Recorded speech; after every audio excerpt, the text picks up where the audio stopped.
Question number 4। इस question में आपको BRSR के बारे में 2 स्टेटमेंट्स दिए गए हैं। आपको बताना है कि कौन सा सही है और कौन सा गलत। स्टेटमेंट फर्स्ट में आपसे पूछा गया है, क्या RBI इंडिया की सारी लिस्टेड कंपनीज को मैंडेट करता है कि वो business responsibility and sustainability report submit करे? If you think statement first is correct, then A option पर मार्क कीजिए। स्टेटमेंट सेकंड, क्या BRSR रिपोर्ट में जो इन्फॉर्मेशन होती है वो ज़्यादातर नॉन फाइनेंशियल नेचर होती है? अगर statement second is right, then option B पर मार्क कीजिए। अगर दोनों ही ठीक है, देन सी। अगर दोनों ही गलत है, then D. Your time starts now.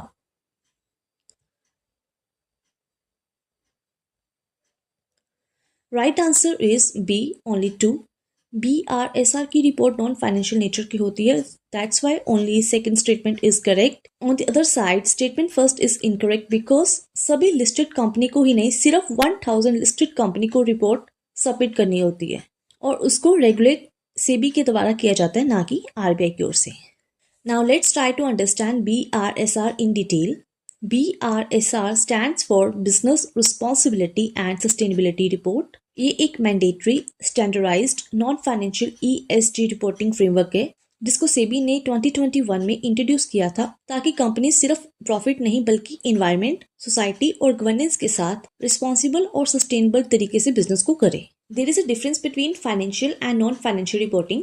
Financial reports बताती है कि कंपनीज कितना कमा रही है, about gross profit account and balance sheet. On the other side, non financial report like BRSR बताता है कि कंपनी कैसे कमा रही है। तो यहीं से ESG का कॉन्सेप्ट निकल कर आता है। E stands for environment. Company जब मैन्युफैक्चरिंग कर रही है, क्या एनवायरनमेंट का ध्यान रखा जा रहा है? पोल्यूशन को कंट्रोल करने के लिए कौन से स्टेप्स लिए जा रहे हैं? क्योंकि उस वक्त ग्लोबल लेवल पर जो क्लाइमेट चेंज था वो एक सीरियस इशू बन चुका था। सो इसीलिए एनवायरनमेंट को ध्यान में रखना बहुत जरूरी हो गया। Next, as for social, company profit कमाते वक्त वर्कर्स के राइट को ध्यान में रखती है या नहीं? वर्क कल्चर कैसा है? कहीं लेबर को एक्सप्लॉइट तो नहीं किया जा रहा?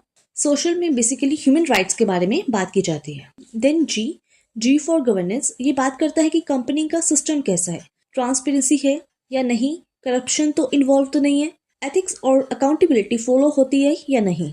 सो इन्वेस्टर ये सब चीज़ों पर फोकस करना चाहते थे, लेकिन जो आपकी ट्रेडिशनल फाइनेंशियल रिपोर्ट्स थी ये सब नहीं बताती थी। इसी गैप को फुलफिल करने के लिए BRSR को बनाया गया। एक और स्टेप हम आगे जाते हैं कि हो सकता है कि आने वाले एग्जाम में UPSC आपसे पूछे कि BRSR का जो बेस किस गाइडलाइन पर है। This is very important to understand. BRSR को एक ऐसे नहीं बनाया गया था, इसका फाउंडेशन जो है national guidelines on responsible business conduct NGRBC government की गाइडलाइंस है जो बताती है कि एक रिस्पॉन्सिबल और एथिकल बिजनेस का कंडक्ट कैसा होना चाहिए। इसके 9 प्रिंसिपल्स है। I will tell you in brief. First, ethics, transparency और अकाउंटेबिलिटी। सेकंड, सेफ और sustainable products. Third, employ welfare. Fourth, stakeholder interest. Fifth, human rights. Sixth, environment protection. Seventh, ethical policy engagement. Eighth, inclusive growth. 9, responsible consumer behaviour. Overall we can say NGRBC बताता है कि एक ideal business कैसा होना चाहिए। On the other side, BRSR बताता है कि कंपनी उस आइडियल को फॉलो कर रही है या नहीं। सो इसी के साथ टॉपिक को एंड करते हैं। मिलते हैं नेक्स्ट वीडियो में। Thank you.